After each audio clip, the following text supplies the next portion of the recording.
Como ustedes saben, es licenciado en Relaciones Internacionales y profesor de Relaciones Internacionales en la Universidad de El Salvador. Federico, buenas noches, ¿cómo estás? Gracias por atendernos.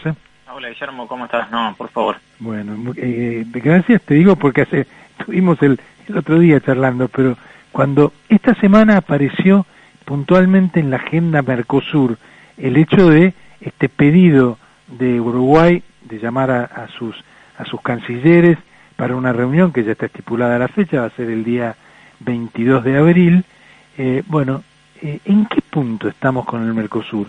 ¿Es un bloque realmente importante que cumplió 30 años? ¿Ha sido más lo positivo que lo negativo? ¿En qué punto estamos? Te escucho bajito. Ahora el operador te va a levantar el audio. ¿Ahí estamos mejor? Perfecto. Dale. Mirá, es un bloque que, sí, como decís, está cumpliendo 30 años y me parece que hay que verlo de esta manera, o hay que preguntárselo. Primero, ¿es un bloque estable? Sí. Y en ese sentido, yo te digo, sí, es un bloque estable. ¿Estable? ¿A qué me estoy refiriendo con estable? Me estoy refiriendo a que ha cambiado a lo largo de los años, es decir, se ha adaptado a las circunstancias internacionales y nacionales de los países que lo conforman, sí, o ha quedado anquilosado, oxidado, es decir, está como desfasado de lo que está sucediendo en los países miembros. Ajá. Y está actualizado también respecto de las circunstancias internacionales, más ahora con la pandemia. Sí. Y por el otro lado, digo, ¿es perfectible? ¿Puede el Mercosur mejorar con el tiempo? Sí. Entonces, hay que preguntarse estas dos cosas. Por un lado, ¿es estable? Por el otro lado, ¿es perfectible? Uh-huh. Si vos me decís, ¿es estable? Sí, para mí es estable. Desde hace 30 años se mantiene vigente el acuerdo.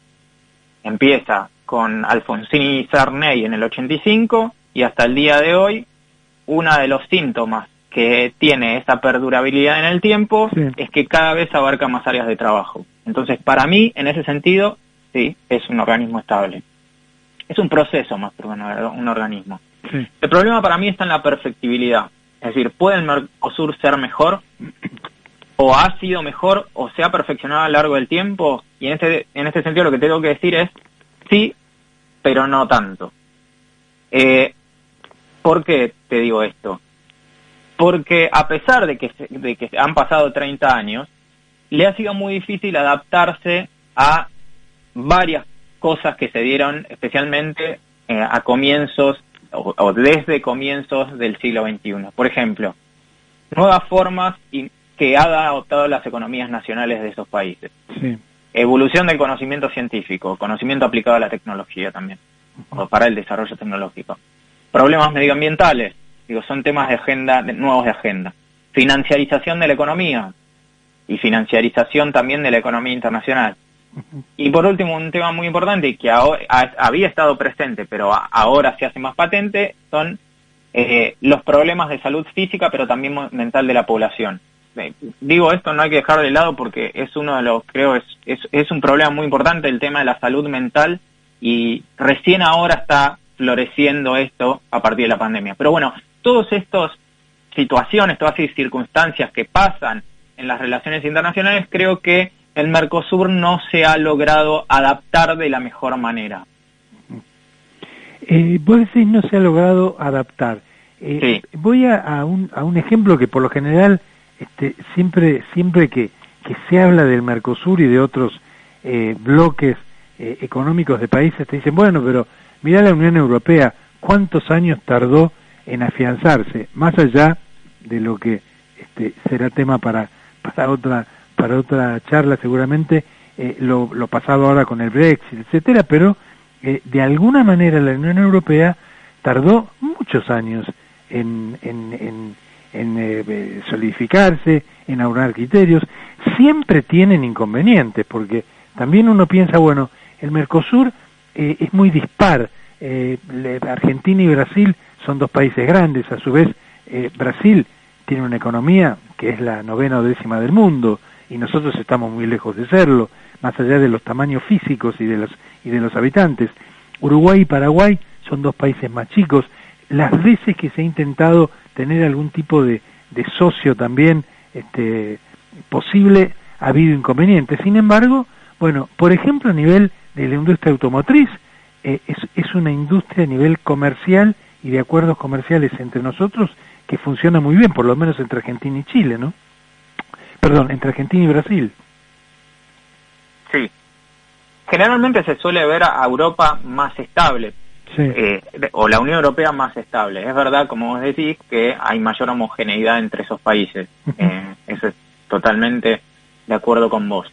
Pero hay otra cuestión que generalmente se pasa de largo, que es los países de Europa, desde la creación de la Unión Europea hasta el momento, no han tenido tantas pendulaciones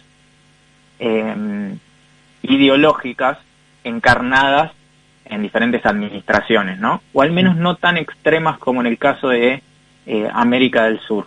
América del Sur durante el último tiempo, yo te diría desde el principio de los 90, cuando se firma el acuerdo del Mercado Común del Sur, penduló, si nos ponemos a pensar, penduló un montón. Es decir, hubieron gobiernos, desde gobiernos liberales, gobiernos más nacionalistas, es decir, hubo una diversidad de administraciones, una diversidad de ideas políticas tan distintas, que lo que hace es que es difícil que haya políticas de Estado también estables con respecto al Mercosur. Me parece que en Europa, en el caso de la Unión Europea, los países europeos, acá es donde va la homogeneidad. Hay una voluntad política de que esa organización, de que ese organismo, la Unión Europea, siga funcionando. Y pese a que digamos, venga quien venga, eso no se modifica. ¿Por qué? Porque están tan atados, están tan enmarañados, para decirlo de alguna u otra manera, es que es muy difícil desatar esos compromisos que han asumido.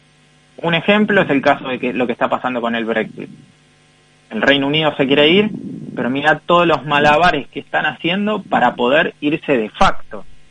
Sí, no es realmente un divorcio, más allá de que se trate de hacerlo lo más amistoso posible, pero realmente está todo tan entrelazado que parecería como que desatar ese nudo es prácticamente imposible, ¿no? Mira, Europa, los países que integran la Unión Europea no tienen una política monetaria independiente, por ejemplo. En cambio, el Mercosur, los países que lo integran, sí tienen absoluta independencia de su política económica. La Unión Europea tiene una moneda en común. Ahora, por ejemplo, y me detengo un minuto en esto porque es interesante esto, ¿no? En el caso de los países del Mercosur, no se tuvo, o por lo menos nunca se vislumbró la posibilidad de una moneda en común porque tenemos una disparidad enorme. Nosotros tenemos una inflación enorme en Argentina. Brasil, si bien tiene inflación, pero tiene una inflación muchísimo más baja. Uruguay está como muy atada un poco a las alternancias de lo que depende de Brasil o de lo que depende de la Argentina. Paraguay, ahora está como más fortalecido, con menos inflación. Esa disparidad pareciera que en Europa es como que han tenido el suficiente respaldo, probablemente los países que se llaman la locomotora, como Francia y Alemania, de decir, bueno, vamos a equilibrar un poco la balanza y vamos a tener una moneda común. Pese a que, por supuesto, allí Gran Bretaña nunca tuvo ni nunca perteneció al bloque de la moneda, ¿no? Sí, exacto. Esto lo vería de la siguiente manera, te diría yo. Vos habías dicho una palabra que era exacta, que no puedo recordar cuál era cuando estabas refiriendo. Bueno, ya se me va, ya la voy a recordar. Hay una cuestión puntual, sí, que es lo siguiente, la estoy elaborando. Como yo te decía, hay una convergencia de intereses de mantener ciertos acuerdos en Europa. Es decir, hay una voluntad política de que eso es beneficioso, hay una interpretación de que esa moneda en común resulta beneficiosa para todos los países en conjunto. Lo que pasa en América Latina es algo muy interesante, porque es que muchas de las economías están prácticamente informalmente dolarizadas. Es decir, cuando uno, por ejemplo, en Argentina dice que quiere comprar una propiedad, es en dólares, o sea, lo que piensa es en dólares. Entonces, esto pasa no solo en Argentina, pasa en otros países también. Entonces, si las economías están informalmente dolarizadas y queremos implantar una moneda común, ¿qué respaldo tiene esta moneda común? Digo, a la hora de negociar con otros países del mundo. Por eso en Europa las dos locomotoras más grandes que tienen, Francia y Alemania, con productos brutos enormes y una economía muy pujante, de alguna manera equilibran a, no sé, Portugal y Grecia y España, si querés, que son economías más débiles, ¿no? Sí, hay una disparidad clara en el Mercosur. Como vos decías antes, tenés Argentina y Brasil, que son los motores más importantes. De hecho, si vos lo medís en términos de lo que producen, en términos porcentuales, sí, vas a ver que la mayor parte, la mayor cantidad, el volumen más grande de dinero producido, si vos lo contás como un bloque al Mercosur, viene de Argentina y Brasil. Pero ¿qué está pasando con Uruguay?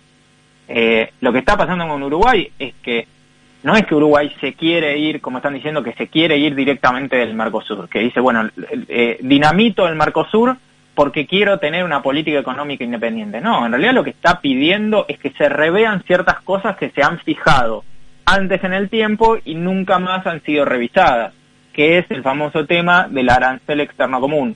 Claro. Que es, bueno, todos los productos, que todas las, digamos, son mercancías que el Mercosur las tiene identificadas, van a pagar un arancel para que ingresen a los países que integran el bloque regional. ¿Qué quiere decir? Que la población, a la hora de comprar un producto importado, por ejemplo, de un tercer país, lo va a pagar más caro, entonces volviéndolo menos competitivo que un producto hecho en la región. Eso es lo que Uruguay está pidiendo en este momento. Brasil también lo está pidiendo, pero esto no es algo nuevo. Digamos, todos estos reclamos estaban en estado quizás embrionario, pero surgen de nuevo o salen a la luz en la medida en que se producen, como ya te decía, estas pendulaciones entre administraciones. No es lo mismo la postura que tenía con respecto al Mercosur la administración anterior argentina que la que tiene esta, como tampoco fue la que se tenía en los 90. Entonces, van cambiando las administraciones y la interpretación de para qué sirve el Mercosur también va cambiando. Claro. Y en el caso, por ejemplo, de la conducción actual en Argentina con respecto a la de Brasil, es exactamente igual que la que había antes entre el gobierno de Lula, por ejemplo, en el inicio del gobierno Macri. Ahí estaba la cosa invertida. Ahora, ¿no debería teóricamente prevalecer el interés del por qué se firmó este acuerdo como bloque económico, no como bloque ideológico? Al ser un bloque económico, vos tenés, y vos decías una cosa muy interesante recién, las ventajas que tienen los países europeos de pertenecer a la Unión Europea, el libre comercio, el libre tránsito, el poder trabajar todos en distintos países con una cierta facilidad, y por ejemplo a nivel del turismo, uno entra a Europa y vos me das el pasaporte en el momento que entras a un país de la Unión Europea, después te vas moviendo de país en país con mucha facilidad. Esto el Mercosur no logra verlo, o por el tamaño y las características puntuales del Mercosur no puede utilizar o capitalizar otro tipo de ventajas también, que por supuesto son económicas, obviamente, ¿no? Sí. Respecto de la primer parte, sí. La política hacia el Mercosur es parte, o la postura hacia el Mercosur es parte de la política exterior de los países que lo integran, ¿no? O sea, es parte que la diseña el Poder Ejecutivo y después las cancillerías o los diplomáticos que la integran o otros funcionarios civiles lo que hacen es ejecutarla.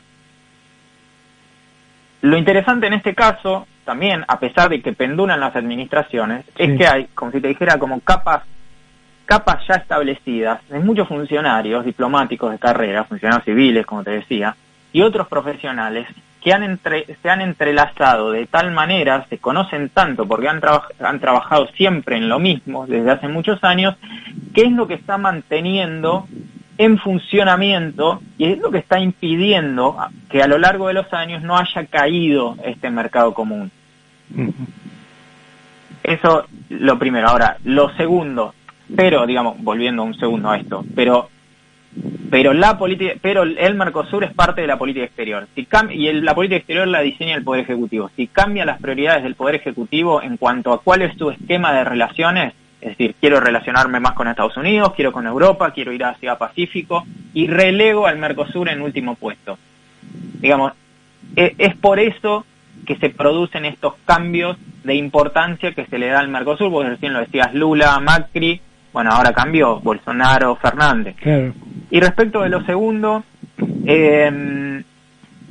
sí, creo que se ha intentado antes llegar a ciertos compromisos que excedan la parte económica en el Mercosur, como los tiene la Unión Europea, las ventajas que tiene la Unión Europea. O sea, gran parte de las economías de esos países se mueven gracias al turismo y a la libre movilidad que existen entre esos países.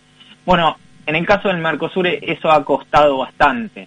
Parecía como que ni siquiera se trató tanto ese tema. No, de hecho no se ha tratado mucho, y si cuando se intentó tratar no ha prosperado. Ahora, por otro lado, existen un montón de áreas en el Mercosur que son desconocidas para la mayoría de nosotros. Generalmente lo que se señala como, digamos, la bandera del Mercosur es el tema del arancel externo común. Pero hay un montón de áreas de cooperación que no tienen visibilización. Hay grupos de trabajo de innovación técnica y científica y de convergencia de políticas científicas y técnicas entre los países que nunca son mencionados. Entonces, es un proceso de integración, pero que es desigual, digamos, en su interior, ¿no? Tiene áreas muy desarrolladas, tiene áreas poco desarrolladas, pero generalmente lo que nos llega a nosotros es lo que sale en los medios, es decir, el tema del arancel externo común. Ahora, si me preguntás si las declaraciones o los intercambios entre mandatarios, estos últimos que salieron en los diarios, sí, pueden llegar a socavar el acuerdo, a ver, no. Creo que vos lo has dicho, lo que ha pasado con Lula y Macri. Esto sale a la luz de vez en cuando. Estos altercados se ven cada tanto. Lo que hacen es expresar una creencia del momento de la administración circunstancial, ubicada en tiempo y espacio, hacia lo que ellos piensan que debería ser su política exterior para el beneficio de sus propios países. Claro. Pero no es más que eso.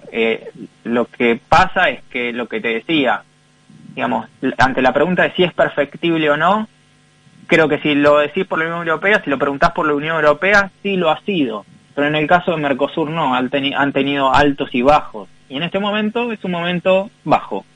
Por ejemplo, y volviendo al concepto tuyo de perfectible o no, y el aspecto de perfeccionarlo de alguna manera a través de estos años ha estado muy relegado, ¿no?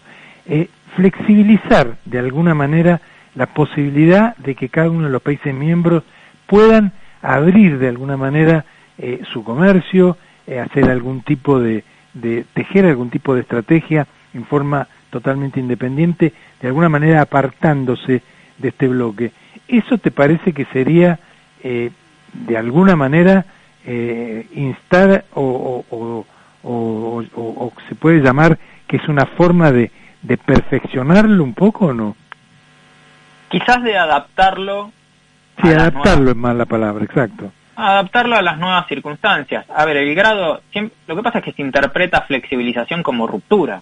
Y en realidad cuando uno dice flexibilización puede significar otras cosas y puede tener diferentes grados de flexibilización. O sea, no tiene que ser simplemente romper el vínculo.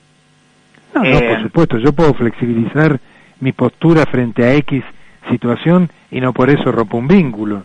No, Estoy totalmente. cambiando algunos conceptos o algunas ítems de ese acuerdo, pero no más que eso, ¿no?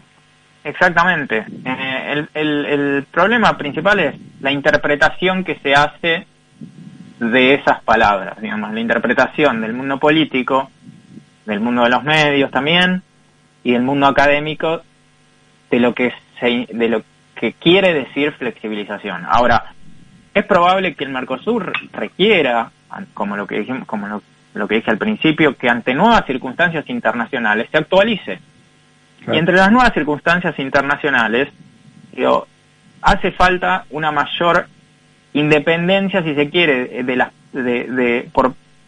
para los países de abordar ciertos temas de forma, digamos, bilateral. Hay temas que se pueden abordar mejor de forma bilateral y otros de manera conjunta. Bueno, en este momento lo que se está discutiendo es si en cuestiones de comercio internacional no es mejor abordarlos en este momento de manera bilateral. Así lo ve Uruguay, así lo ve en parte Brasil. Pero no es más que un cómo. Digamos, el Mercosur es el cómo para llegar a un objetivo. Antes se pensaba que para llegar al bienestar económico de los países que lo integran, bueno, había que integrarse, había que cooperar, había que fijar un rumbo económico similar en temas comerciales, y bueno, era la plataforma de inserción internacional para relacionarse, por ejemplo, con la Unión Europea o los Estados Unidos.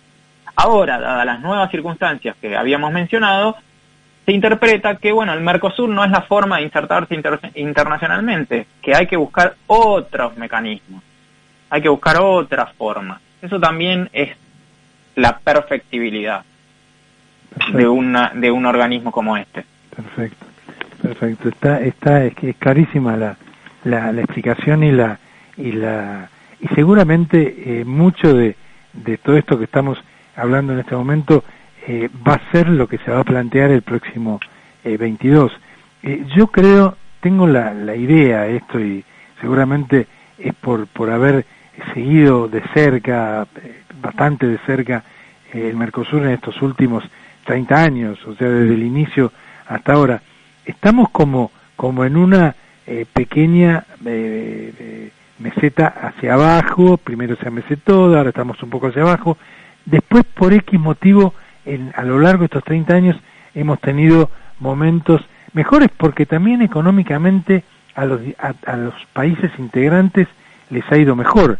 Las buenas cosechas influyen, obviamente, porque los países mejoran económicamente, y esto también hace que se fortalezcan los vínculos entre nosotros. Así que esperemos que esto siga su rumbo, más allá de las alternancias que hay a nivel ideológico. Daría la sensación que un bloque económico debería por lo menos tener un plantel muy importante de personal técnico, que lo tiene el Mercosur, y que son seguramente quienes de alguna manera tienen a su cargo todos estos aspectos que vos nombrabas, Federico, hace un rato, y que por ahí no salen a la luz pública, pero que evidentemente sirven y mucho, ¿no? Y ahí están, aunque ocultos, pero evidentemente fortaleciendo el vínculo. Pero da la sensación que tal vez las políticas o las ideologías, más que las políticas, las ideologías deberían mantenerse un poco al margen de la cosa, como para que los vaivenes no sean tan pronunciados, ¿no? Sí, exactamente. Habría que preguntarse si no es necesario también una mayor estabilidad de la política de Estado, claro, por parte de los países hacia el Mercosur. Digamos, claro, considerarla como una política de Estado, es decir, parte importante de la política exterior de los países miembros. Sin duda. Y como vos decís, creo que el trabajo de los profesionales, técnicos, diplomáticos de carrera, civiles, etcétera, etcétera, es lo que mantiene eso vivo. Uh-huh. Y si te lo pones a pensar también, si es un organismo, de lo que se compone es de personas, o sea, estos organismos se componen de gente. Totalmente. Es algo totalmente vivo, y están basados en los vínculos que se han tejido, ¿sí? Digo, como algo simbólico, ¿no? Sarney y Alfonsín, voluntad política de iniciar un proceso de integración. Bueno, esos vínculos estrechos que se dieron en un primer momento entre dos mandatarios fueron decantando y fueron absorbiendo a todas las burocracias de los países, en cancillerías, en ministerios, etcétera, etcétera, que han tejido vínculos muy estrechos entre ellos. Es decir, se conocen entre todos y son los que en definitiva les dan estabilidad al Mercosur. Y son aquellos que al momento de tomar una decisión importante, los primeros mandatarios, es a quien se los consulta. Claro. Pues son los expertos, son las personas que han trabajado ahí incluso desde el nacimiento del Mercosur hasta el día de hoy. Sin duda, sin duda. Bueno, es un tema que lo vamos a seguir de cerca, por supuesto, porque es importante, básicamente ahora para nuestras economías, porque más allá de los vaivenes que tengamos de un año en pandemia y de todo lo que económicamente significa esto, pero da la sensación que la flexibilización sería un camino interesante a seguir. Te hago una consulta, la última, porque estamos cortitos de tiempo, y que no tiene que ver con el Mercosur, porque me gustaría un poco tu opinión. Está de visita en Argentina un enviado del presidente Biden, el comandante Craig Feller, que es el responsable del Comando Sur de Estados Unidos, ¿no? Visita a la Argentina hoy, va a visitar al Uruguay, se va a reunir con el gobierno también allí. Vienen a ofrecer de alguna manera suministros médicos, camas, dicen que inclusive algunos sobrantes de vacunas, sobrantes en el sentido de, bueno, Estados Unidos tiene muchas vacunas y de alguna manera les interesa. Hoy cuando el presidente Alberto Fernández hace un ratito, ¿no? Habló, nombró y agradeció puntualmente el gesto que había tenido el premier ruso Vladimir Putin y al Instituto Gamaleya, que es el instituto que nos ha provisto de la vacuna rusa, que es la que mayoritariamente se está dando en Argentina. ¿Te parece que esto fue una especie de guiño en un momento en donde esta personalidad importante de los Estados Unidos está de visita en el país? No creo que haya sido intencional, te soy sincero, es simplemente que coincidió con una situación personal. Una coincidencia y nada más. Me parece que fue una situación personal del presidente que en la primera aparición pública, bueno, correspondió agradecer, pero no me parece algo que sea, digamos, intencional. Sí tiene importancia el tema de la visita. Sí.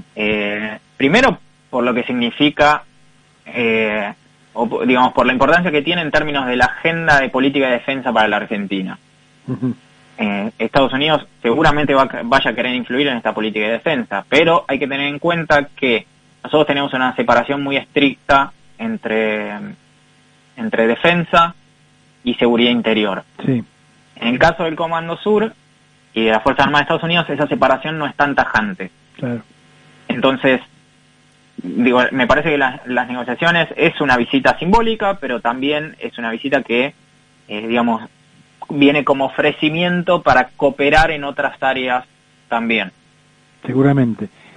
Y esto es interesante porque de alguna manera es el primer acercamiento de la administración de Joe Biden en un momento en donde vienen como en son de paz a averiguar un poco, cómo están las relaciones internacionales de estos países.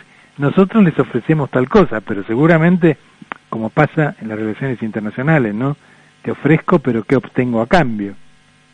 Sí, por supuesto. Sí, ¿no? Es así. Respaldo internacional, mayor, puede ser tantas cosas, desde una cuestión económica hasta posturas políticas respecto de ciertos temas, es alinearse, por ejemplo, con ciertos temas, puede ser, por ejemplo, también relacionado a esto último, bueno, una posición concreta respecto de China y Rusia, claro, a nivel política internacional, ¿no? Tantas cosas, estas visitas simbólicas y la provisión de hospitales, vacunas, digo, Sí, muchos suministros, básicamente. Suministros, equipos también de protección personal, dicen que también han ofrecido, lo cual es muy importante, por supuesto, para nuestro país, sobre todo de cara a este inicio de una segunda ola que se presenta muy fuerte, ¿no? Es así. ¿Te acordás que hablábamos la otra vez de que, digamos, todas estas cosas que vienen a veces de arriba siempre tienen una intención atrás, sea del país que venga, sea sin duda, esto no es una problema, esto no lo atribuyo a que sea, bueno, mirá, esto viene de Estados Unidos, de cualquier país, siempre hay una intención, seguramente, bueno, y es válido esto, ¿no? Lo que hay que, me parece, blindarse para verlo de manera más objetiva es al uso político que se hace, digamos, de este tipo de hechos. Ni con indignación, ni con aprobación absoluta. Son relaciones internacionales. Para mí es mi objeto de estudio. Pero sería bueno que cuando suceden estas cosas, lo podamos ver de una manera tal que nuestro juicio no interfiera con nuestro análisis. Nuestro juicio, valorativo en términos de está bien, está mal. Es parte de ver las relaciones internacionales como lo que son relaciones entre... Que requieren además un equilibrio muy importante, ¿no? Y una cautela muy importante. Sí, ¿no? totalmente. A veces eso es lo que falta. Es una virtud muy poco común. La cautela habitual, pero seguramente muy necesaria. Federico, te agradezco muchísimo. No, a vos, interesantísima la charla como siempre, y te seguiremos jorobando a lo largo de este año, porque es muy interesante, sos muy didáctico para explicar las cosas y los temas que son a veces áridos, pero muy importantes para nosotros. Bueno, un abrazo grande y muchísimas gracias. Un abrazo grande. Chao, hasta luego. Chao.